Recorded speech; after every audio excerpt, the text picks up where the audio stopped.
অন্তর্বর্তী সরকারের দুই ছাত্র উপদেষ্টা মাহফুজ আলম ও আসিফ মাহমুদ সজীব ভুঁইয়ার পদত্যাগ দাবি করেছে গণ অধিকার পরিষদ।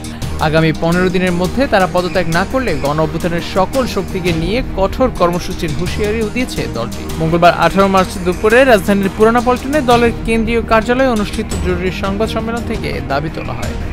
শাবাব এথনিক ওয়্যার, পাঞ্জাবের জগতে একটি বিশ্বস্ত নাম।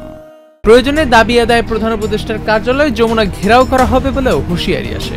সংবাদ সম্মেলনে গণ অধিকার পরিষদের সাধারণ সম্পাদক রাশেদ খান বলেন, সম্প্রতি ওয়াসা নিয়োগ নিয়ে যে বিতর্ক সৃষ্টি হয়েছে সেই নিয়োগ বাতিল করতে হবে।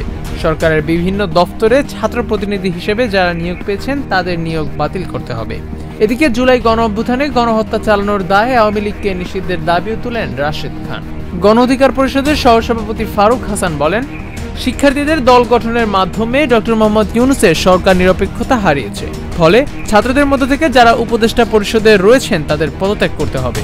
গণ অধিকার পরিষদের এই নেতা দাবি করেন, ডক্টর মোহাম্মদ ইউনূসের চতুর্দিকে যারা রয়েছেন তারা আওয়ামী লীগের এজেন্ডাধারী, আওয়ামী লীগের দালাল। এরা আওয়ামী লীগের কাছ থেকে নানা সুবিধা নিয়ে ইতিমধ্যে ছাত্রদের যে রাজনৈতিক দল গঠন করেছে তাদেরকে নানাভাবে পৃষ্ঠপোষকতা করছে। আমরাও এটা শুনেছি।